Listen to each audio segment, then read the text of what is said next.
साक्षात्कार के अगले चरण में हम पहुंच चुके हैं फतेहपुर नेमताबाद ब्लॉक जिला चंदौली अंतर्गत, जहां पर हमारी मुलाकात सावित्री देवी प्रधान के प्रतिनिधि संदीप पटेल जी से होने जा रही है।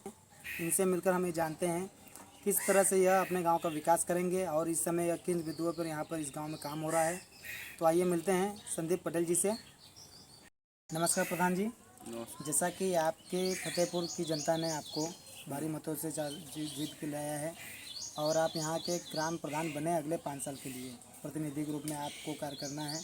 तो हम चाहते हैं कि आप हमारे न्यूज़ चैनल के माध्यम से पहले तो अपने ग्राम के सभी वासियों को एक बधाई संदेश दें। धन्यवाद भैया। मैं सबसे पहले अपने गांव के सभी ग्रामवासियों को धन्यवाद देना चाहता हूं, जिन्होंने मुझे इतना बड़ा पद देकर सम्मानित किया है और मैं उनके इस विश्वास को अगले 5 साल तक कायम रखने का पूरा से पूरा कोशिश करूंगा और मैं उनके विश्वास पर हमेशा खरा ही उतरूंगा। सड़कें वगैरह की निर्माण कराई जाती है, खड़ंजे बिछाए जाते हैं ताकि हमारे ग्राम सभा की जनता को आने जाने में कोई दिक्कत न हो। लेकिन कभी कभी वो खड़ंजे सड़कें ख़राब हो जाती हैं, जिससे कि बरसात के समय में भी वहाँ पर बरसात के पानी उपलब्ध हो जाते हैं, जिससे कि लोगों को आने जाने में दिक्कतें होती हैं। तो क्या आपके ग्राम सभा में भी इस तरह समस्याएं बनी पड़ी हैं या बनी पड़ी हैं, तो इसको किस तरह से आप सही कराएंगे? जी, ऐसी समस्या तो मेरे गांव में भी बनी पड़ी हैं और मैं उन समस्याओं को रेखांकित कर चुका हूं और जल्द से जल्द उस समस्याओं को सीवर हो, चाहे इंटरलॉकिंग हो, चाहे अन्य समस्या जो भी हो, पेयजल की समस्या है, तो मैं उन समस्याओं को जल्द से जल्द निवारण करने का कोशिश भी कर रहा हूं। अगले 5 साल तक मेरा एम रहेगा कि मेरे गांव में कोई भी कीचड़ में न आए, कोई भी गंदा पानी न पिए या कोई भी सीवर का पानी रोड पर न बहे। हर सुविधाओं का मैं अपने गांव को लैस हर सुविधाओं से अपने गांव को लैस करना चाहता हूं और इस पे काम भी करना स्टार्ट कर दिया हूं। सर, पेयजल की क्या व्यवस्था है सर आपके यहाँ?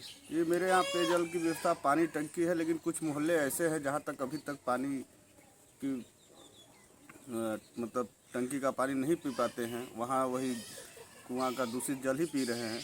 तो अभी वाटर वगैरह कोई व्यवस्था? जी, अभी मैंने 2 दिन पहले जल विभाग के एक्शन से बात किया है। उन्होंने आश्वासन दिया है कि 2 दिन के अंदर में वहाँ काम चालू हो जाएगा और मैं कोशिश करूँगा कि गांव के हर व्यक्ति को शुद्ध पेयजल मिले। जैसा कि प्रधान जी, हर एक ग्राम सभा में कुछ गरीब व्यक्ति होते हैं, परिवार होते हैं जिनके पास रहने के लिए छत वगैरह नहीं होते हैं कि अपने वो घर में रह पाएँ सही ढंग से, झुग्गी झुपड़ियों में रहते हैं और उनकी डिमांड होती है कि सर कहीं से अगर कुछ जुगाड़ हो जाए तो मिल जाती है। इसी कार्यक्रम में हमारी सरकार ने एक आवास योजना चलाई थी कि जिसके तहत उन लोगों को आवास बनाने के लिए कुछ मुहैया रकम करा देती है, तो ताकि इस पे लोग गरीब अपना आवास बना के रह पाएँ।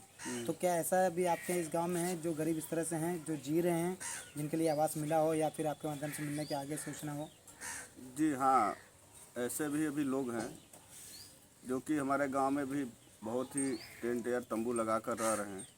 उन लोगों के लिए जब अब हम प्रधान प्रतिनिधि हैं तो हमारी जिम्मेदारी बनती है कि उन लोग को आवास, उन लोग को भी घर दें। तो हमारे माननीय प्रधानमंत्री नरेंद्र मोदी जी के सोच है कि सन 2022 तक कोई भी बेघर न रहे, सबको घर मिले।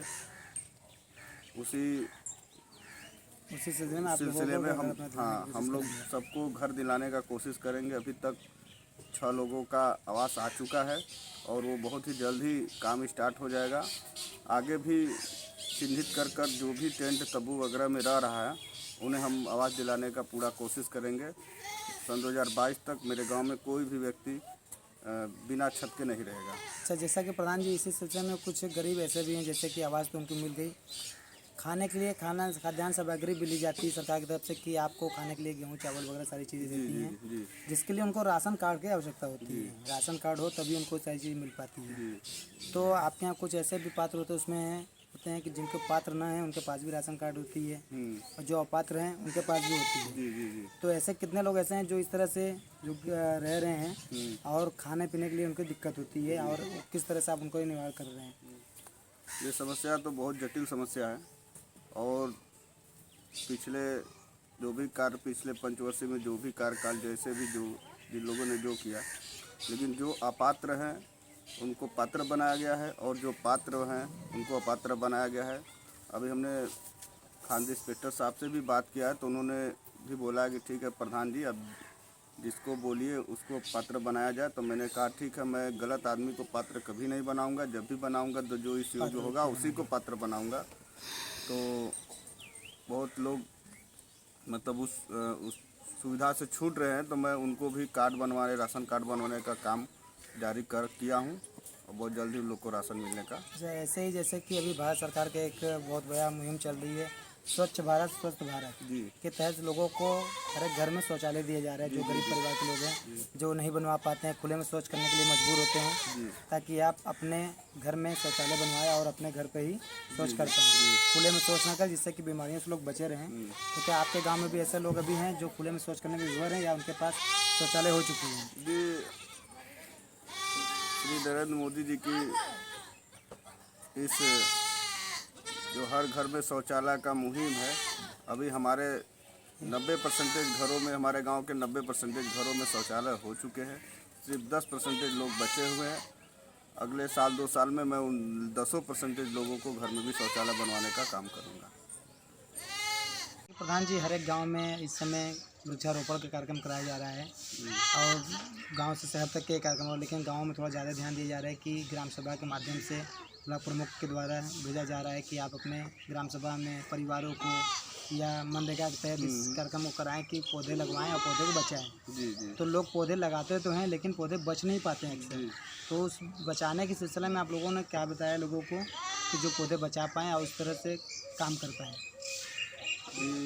वृक्षारोपण मेरे गांव में भी हुआ है और मैं समझता हूं कि मेरे अगल बगल या मेरे ब्लॉक में जितने भी ग्राम हैं, जिस जागरूकता के साथ मेरे गांव में वृक्षारोपण किया गया है, मेरे गांव की जनता ने किया है, मैं अपने गांव की जनता को फिर से धन्यवाद देना चाहता हूं, क्योंकि वो वृक्ष तो लगाए हैं, उसके साथ साथ उसकी सुरक्षा भी किए हुए हैं।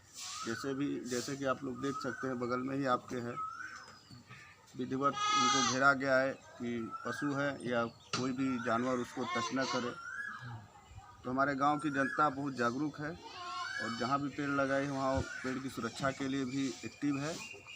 और पर्यावरण के लिए हमारा वृक्षारोपण बहुत ही ज़रूरी है। ये कोई आम समस्या नहीं है, बहुत ज़्यादा बड़ी समस्या है। अगर वृक्ष रहेगी तो भी हम हवा या सांस ले सकते हैं, अगर वृक्ष नहीं है तो हम लोग सांस भी नहीं ले पाएंगे। इसलिए वृक्ष लगाना मैं सबसे अपील करूंगा कि वृक्ष अवश्य लगाएं, चाहे वो सरकारी माध्यम से हो चाहे अपने माध्यम से हो, लेकिन लगाए जरूर। जैसा कि प्रधान जी, हर एक ग्राम में कुछ गरीब व्यक्ति होते हैं जो विधवा या वृद्धा होते हैं, कुछ दिव्यांग व्यक्ति भी होते हैं जिनको सरकार के द्वारा से एक पेंशन दी जाती है कि वो अपने जीवन में थोड़ा सा उससे काम करा सकें, आगे चल सकें। तो क्या आपके गाँव में भी ऐसे लोग हैं जो इस पेंशन का लाभ उठा पा रहे हैं या ऐसे कुछ और लोग हैं जिसको आप पेंशन दिलाना चाहते हो? तो ऐसा क्या प्रॉब्लम है आपके क्षेत्र में हो रहा है या फिर ऐसे लोग अभी? जी नहीं, मेरे ग्राम सभा में तो बहुत लोग इसका लाभ भी ले रहे हैं। अब बहुत लोग वंचित रह गए हैं, तो उनके लिए प्रयास भी कर रहा हूँ। उनको भी जल्द से जल्द इस योजना का, वृद्धा हो या विधवा हो या विकलांग पेंशन हो, इस योजना का लाभ मैं दिलवाऊँगा। उनका फॉर्म भी ऑनलाइन भर दिया हूँ, जल्द से जल्द उन लोग को। प्रधान जी, आप अगले 5 साल के लिए यहाँ आपके प्रधान प्रतिनिधि के रूप में चुने गए हैं। जी। आपकी वाइफ यहाँ के प्रधान है, आप प्रतिनिधि उनके कार्यकर्ता हैं। तो हम ये चाहेंगे बात करना आपसे कि आप किन बिंदुओं को लेकर चुनाव जीते हैं और आगे क्या भविष्य में आप विकास के लिए करना चाहते हैं, जो आपका मुख्य उद्देश्य हो, उसे आप हमारे चैनल के माध्यम से लोगों को बताएं। जी, मेरा मुख्य उद्देश्य यही है कि मेरे गांव में शिक्षा के लिए प्राथमिक विद्यालय नहीं है, जो बहुत ही ज़रूरी है हमारे जीवन के लिए और आने वाले भविष्य में जो बच्चे हैं उनके लिए। तो मैं पूरा फोकस प्राथमिक विद्यालय पर रखूँगा और ना कोई पंचायत भवन मेरे गांव में, उसके लिए भी मैं लड़ूंगा, गांव में बनवाने की कोशिश करूंगा। ना आंगनवाड़ी केंद्र है, मैं उसको भी बनवाने की पूरी कोशिश करूंगा, बनवा भी के ही दम लूँगा। ये 5 साल के बाद सामुदायिक शौचालय तो मेरे गांव में बना है, जो कि अधूरा है, उसको पूरा करवाना मेरी जिम्मेदारी है, पूरा करवाऊंगा भी। और रह गई सबसे जटिल समस्या यही है, रोड जो है सीवर है, नाली है, सिंचाई से संबंधित जितने भी समस्याएं हैं, कृषि से संबंधित सबको पूरा करने का कोशिश करूँगा। आप एक संदेश दीजिए अपनी जनता को लिए कि आप किस तरह से विकास कार्य में उनका अपना सहयोग चाहते हैं।